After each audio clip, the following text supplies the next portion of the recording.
नमस्कार, good evening, बहुत स्वागत है आप सबका। मैं पुनीत पाठक हूं और आप देख रहे हैं खबरों का महाबुलेटिन न्यूज डिकोड, जहां मिलती है आपको खबर A to Z। स्वागत है आपका और शुरुआत करते हैं।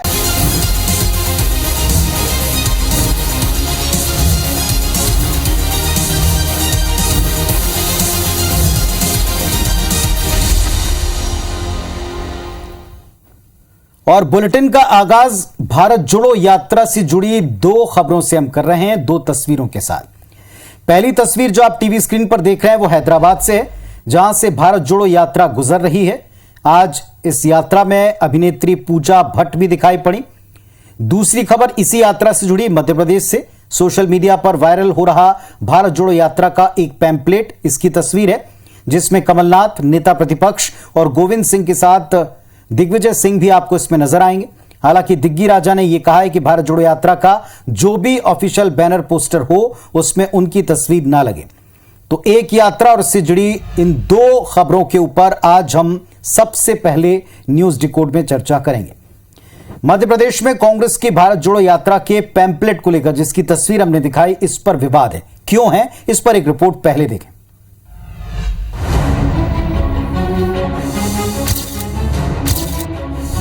सोशल मीडिया में वायरल हो रहा ये भारत जोड़ो यात्रा का पैम्पलेट है, जिसमें कमलनाथ, नेता प्रतिपक्ष और गोविंद सिंह के साथ दिग्विजय सिंह भी नजर आ रहे हैं। ये पैम्पलेट मध्य प्रदेश की सियासत में जमकर सुर्खियां बटोर रहा है। दरअसल दिग्गी राजा ने कमलनाथ से ये अनुरोध किया था कि राहुल की भारत जोड़ो यात्रा के ऑफिशियल बैनर पोस्टर में उनकी तस्वीर न लगाई जाए, लेकिन मनाही के बाद भी उनकी तस्वीरें छापी गयी तो बीजेपी को बैठे बिठाए एक मौका मिल गया। अब ये उन दोनों की आपस की खींच है। जो वो कहेंगे वो ये नहीं मानेंगे, जो वो करेंगे तो कमलनाथ जी नहीं मानेंगे। तो ये दोनों का है, वो एक दूसरे की मान ही नहीं रहे, पता नहीं क्या हो गया है। इस सवाल का जवाब तलाशा जा रहा है कि आखिर दिग्विजय सिंह ने कांग्रेस के ऑफिशियल बैनर से खुद को दूर रखने की अपील क्यों की। यही वजह है कि पार्टी के नेता इस पर बड़े संभलकर बयान दे रहे हैं। कांग्रेस पार्टी के कार्यकर्ता है, उनका उत्साह है, किसका फोटो लगाए किसका ना लगाए ये पार्टी का कार्यकर्ता तय करेगा, ना कि भारतीय जनता पार्टी तय करेगी। मुझे लगता है बीजेपी मूल मुद्दों पे ध्यान दे और ध्यान भटकाने के लिए मुंह चलाने का काम ना करे। जो भी हो, राहुल गांधी के मध्य प्रदेश में कदम रखने से पहले जोरदार सियासी माहौल बन चुका है। उत्साहित कांग्रेस को अब इस बात का डर है कि दिग्विजय सिंह की वजह से फिर पार्टी को फजीयत न झेलनी पड़े। तो खबर आपने देखी, यात्रा के पैम्पलेट पर विवाद शुरू हो गया। पूरे विवाद की जड़ में क्या है, जरा इस बात को डिकोड करते हैं। पहली बात जो साफ नजर आती वो ये कि कहीं ना कहीं मध्य प्रदेश में गुटबाजी है और चरम पर है। दिग्विजय सिंह का पैम्पलेट में तस्वीर न लगाने का अनुरोध ये दर्शाता है। दूसरी बात, पैम्पलेट में अभी अभी कांग्रेस के अध्यक्ष बने मल्लिकार्जुन खड़गे की तस्वीर नहीं है।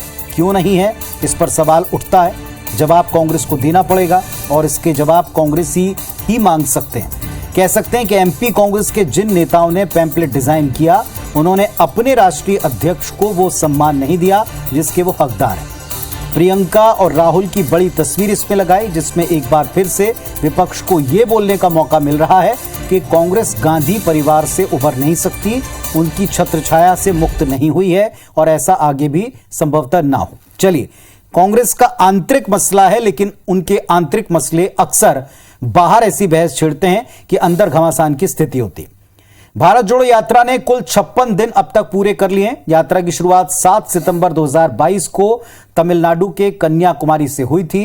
अभी यात्रा तेलंगाना से गुजर रही है। आज भारत जोड़ो यात्रा में एक खास मेहमान शामिल हुआ, जिसकी तस्वीर वायरल हुई।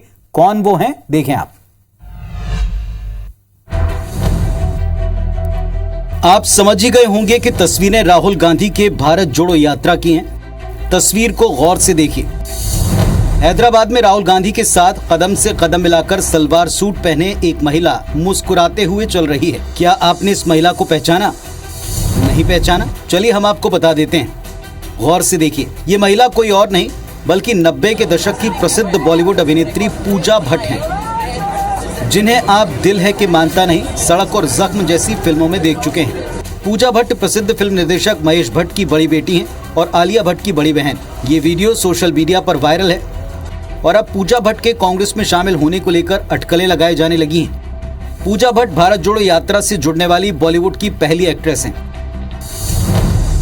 इसके पहले तमिल तेलुगु फिल्मों की अभिनेत्री पूनम कौर और राहुल गांधी की एक फोटो सोशल मीडिया पर जमकर वायरल हुई थी। इसमें दोनों एक दूसरे का हाथ पकड़े नजर आ रहे थे।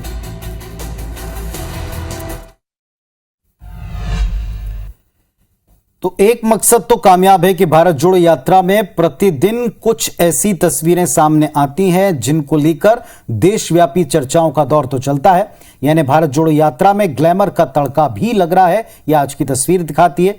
इसी बहाने बॉलीवुड और राजनीति का कनेक्शन, संबंध, जरा इसको भी आज डिकोड कर लें। फिल्म अभिनेताओं, फिल्मकारों के राजनीतिक लोगों और पार्टियों से करीबी संबंध होना कोई नई बात नहीं है, कोई बड़ी बात नहीं। एवरग्रीन हीरो देवानंद आपको याद होंगे, फिल्मी दोस्तों के साथ मिलकर साल 1979 में नेशनल पार्टी ऑफ इंडिया के नाम से एक राजनीतिक दल तक बना चुके थे। हालांकि पार्टी को कामयाबी नहीं मिली। साल 1984 में महानायक बिग बी अमिताभ बच्चन ने इलाहाबाद से लोकसभा का चुनाव लड़ा, हेमवती नंदन बहुगुणा को हराया। हालांकि कुछ ही महीनों में अमिताभ बच्चन का भी राजनीति से मोहभंग हो गया। फिल्मी सितारों के राजनीतिक करियर की सूची काफी लंबी है, जिसमें सुनील दत्त, विनोद खन्ना, राजेश खन्ना, धर्मेंद्र, सनी देओल, हेमा मालिनी, उर्मिला मातोंडकर, शत्रुघ्न सिन्हा, गोविंदा जैसे कई बड़े ब्लॉकबस्टर स्टार्स के नाम शामिल हैं। तो कहने का अर्थ ये कि इन सभी सितारों के फिल्मों के बाद या फिल्मों में रहते हुए पॉलिटिकल कनेक्शन और पॉलिटिकल पार्टी में जाकर टिकट लेकर चुनाव लड़ने की, जीतने की एक लंबी फहरिस्त है, जो तब भी थी जब शुरुआत हुई थी और आज भी है। अब भारतीय जनता पार्टी की बात करते हैं, जिसके लिए 32% आरक्षण का मुद्दा एक ब्रह्मास्त्र की तरह मिला है। आज एक बार फिर पूर्व सीएम रमन सिंह ने इसी मुद्दे पर सरकार को और कांग्रेस को घेरा है। इस ट्वीट को देखिए। ट्वीट का आज छत्तीसगढ़ की राजनीति में अहम रोल है। ये ट्वीट पूर्व सीएम डॉक्टर रमन सिंह का है। डॉक्टर रमन सिंह ने सीएम भूपेश बघेल के एक ट्वीट को रीट्वीट किया था। दरअसल भूपेश बघेल ने आरक्षण के मामले में एक ट्वीट किया था। आदिवासियों की मांग पर आवश्यक पहल करते हुए समस्त शासकीय विभागों में रोस्टर में नियमित रूप से पालन के संबंध में जांच के लिए प्रकोष्ठ के गठन की घोषणा करता हूं। राज्य में आरक्षण के मामले में आदिवासी निश्चिंत रहें। 32% आरक्षण का लाभ दिलाने के लिए हमारी सरकार कृत संकल्पित है। इस बारे में पूर्व सीएम डॉक्टर रमन सिंह ने एक अखबार की कटिंग भी ट्वीट की, जिसमें आरक्षण पर बिलासपुर हाईकोर्ट के फैसले पर स्टे देने से सुप्रीम कोर्ट के इनकार की खबर है। और अभी उन्होंने फिर एक समिति का गठन किया है जो 32% आरक्षण को लेकर है। अरे सुप्रीम कोर्ट में लड़ना है कि लोकल समिति कुछ करेगी? कुल मिलाकर बीजेपी को आरक्षण के रूप में एक ऐसा हथियार मिल चुका है जिसका चुनाव तक वो भरपूर इस्तेमाल कर सकती है। तो छत्तीसगढ़ के पूर्व सीएम डॉक्टर रमन सिंह ने आरक्षण को लेकर सीधे तौर पर मुख्यमंत्री भूपेश बघेल पर हमला बोला। आखिर भूपेश सरकार की आरक्षण पर वास्तविक स्थिति, इस बात को भी समझें, डिकोड करें। बीते 19 सितंबर को बिलासपुर हाईकोर्ट ने छत्तीसगढ़ की आरक्षण व्यवस्था को और बढ़े हुए आरक्षण प्रतिशत को रद्द कर दिया, अमान्य किया। करीब 11 दिन पहले सुप्रीम कोर्ट ने बिलासपुर हाईकोर्ट के फैसले पर रोक लगाने से इनकार किया। मामला सुप्रीम कोर्ट में है और ऐसे में जब तक सुप्रीम कोर्ट का आरक्षण पर कोई फैसला नहीं आता, तब तक छत्तीसगढ़ सरकार इस मुद्दे पर सीधे तौर पर कुछ नहीं कर सकती। ये एक फैक्ट है, इस बात से इनकार नहीं कर सकते। दूसरी बात, सुप्रीम कोर्ट में कितने दिन या महीनों में ये फैसला आ पाएगा, इस बात का भी कोई पुख्ता जवाब किसी के पास नहीं। और इसी दरमियान बीजेपी इस मुद्दे पर भूपेश सरकार को घेरने का एक भी अवसर छोड़ना नहीं चाहती। भूपेश बघेल सरकार के सामने बड़ी चुनौती है कि आरक्षण को बहाल करने के लिए वो एक एफर्ट लगा रही है, प्रयास कर रही है, उससे संबंधित समुदायों तक अपनी बात पहुंचा रही है, और कैसे वो उनको वक्त रहते कन्विंस करेंगे, ये उनके सामने इस वक्त की सबसे बड़ी चुनौती है और बखूबी वो उसको निभा भी रहे हैं। खुद मुख्यमंत्री का ट्वीट इस दिशा में, उनके आदेश, सारा कंसर्न यही जताता है कि वो इस मुद्दे को विपक्ष को आसानी से हाथ लगने, फायदा उठाने नहीं देंगे। बीजेपी के कद्दावर नेता हैं मध्य प्रदेश में पूर्व मंत्री और जबलपुर महाकौशल के जाने माने चेहरे विधायक अजय विश्नोई। एक बार फिर वो कुछ ऐसा कह गए, कर गए हैं जिसने उनकी सरकार को, अपनी सरकार को कटघरे में खड़ा किया। देखें।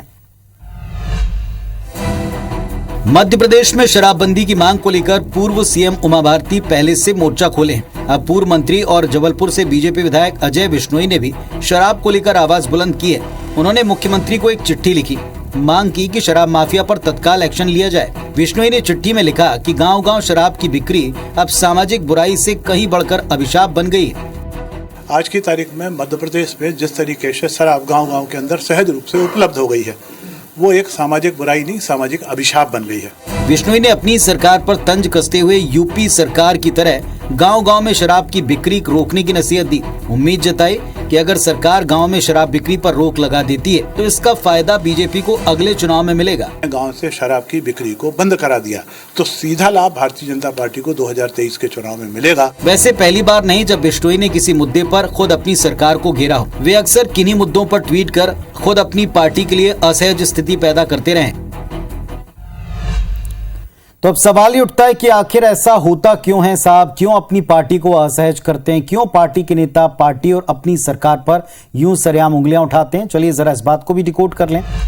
एक बात समझनी पड़ेगी कि अपनी सरकार और पार्टी के खिलाफ आवाज उठाने वाले नेता दरअसल अपनी पार्टी से कई मुद्दों पर अपने लिए, अपने क्षेत्र के लिए असंतुष्ट होते हैं।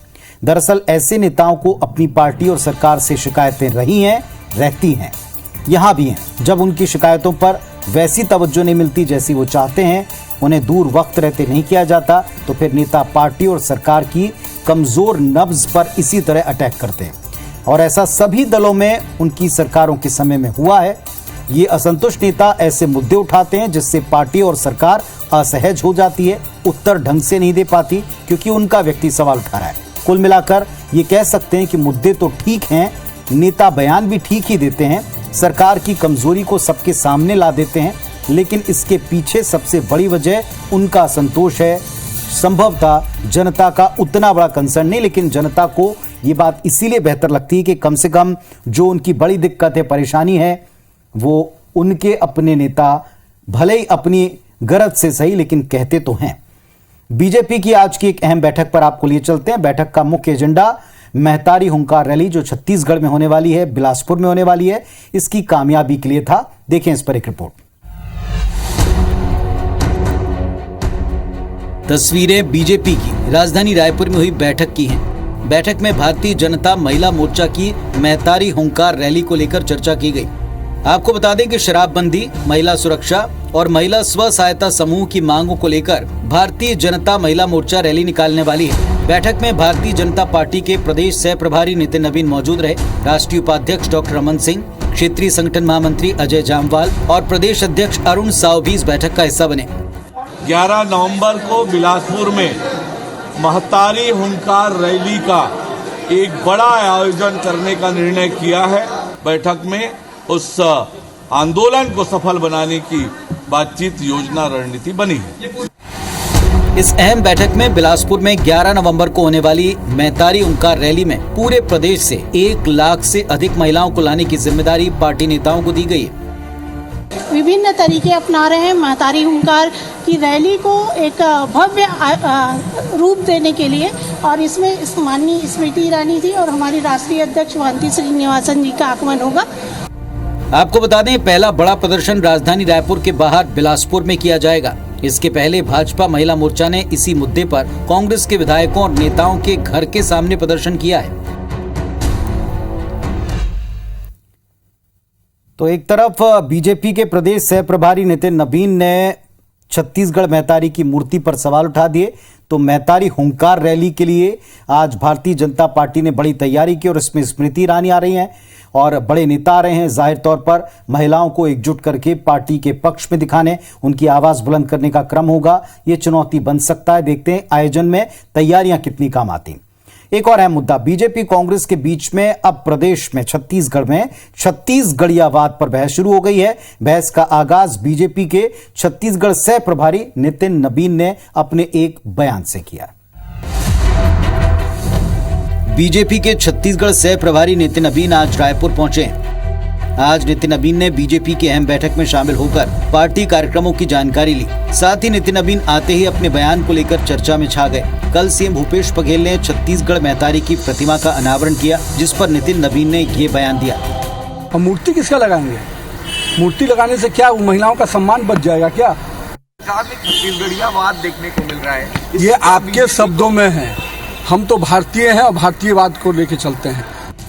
इसके साथ ही नितिन नबीन ने कांग्रेस सरकार पर शराबबंदी के बहाने राम का नाम लेकर हमला बोला। ये महिलाओं का शराबबंदी का संकल्प लेने वाला व्यक्ति आज मैदान छोड़ के भाग रहा है। भारतीय जनता पार्टी की महिला मोर्चा उनके घर तक चढ़ रही है। तो बैकफुट पे कौन है?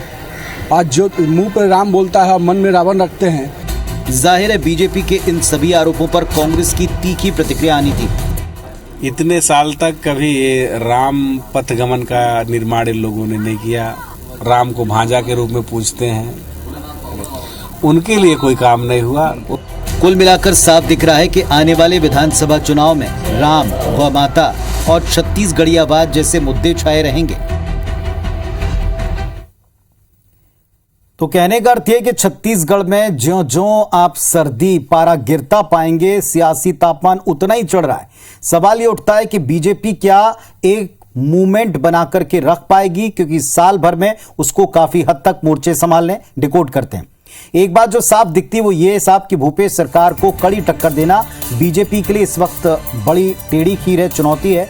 ऐसा इसलिए भी कह रहे हैं, इसी वजह को भी आप जरा समझें। दरअसल भूपेश सरकार ने सॉफ्ट हिंदुत्व की राह पहली पकड़ रखी है। भूपेश सरकार ने गाय, गांव, गौठान इन सब पर अपनी राजनीति को काफी हद तक स्पष्ट किया है, एक मजबूत पकड़ बनाई है। सीएम भूपेश बघेल राज्य की अस्मिता को सियासत से ऊपर दर्शाते रहे हैं, उनके चिन्हों को अपनाते रहे। अब ऐसे में बीजेपी के सामने चुनौती ये है कि वो अब इनको अगर अपनाती है तो कॉपी करती नजर आती है, और अगर खिलाफ बोलती है तो बैकफायर करता है। बीजेपी के पास गिने चुने मुद्दे हैं, मसलन शराबबंदी, आरक्षण, लेकिन यहाँ सवाल उठता है कि ये मुद्दे क्या सत्ता वापसी कराने के लिए पर्याप्त हैं और कारगर साबित होंगे, क्योंकि ये बात फैक्ट है कि चुनाव में कई दफा क्या अक्सर इमोशनल चीजें ज्यादा काम करती हैं, और छत्तीसगढ़ या अस्मिता छत्तीसगढ़ के लोगों के इमोशन से सीधे तौर पर जुड़ा हुआ मुद्दा है। फिलहाल न्यूज डिकोड में इतना ही। खबरों के महाबुलेटिन में कल फिर आपसे इसी मंच पर मुलाकात होगी। खबरों को डिकोड करने के लिए तब तक अपना परिवार का ख्याल रखें। नमस्कार, शुभ रात्रि।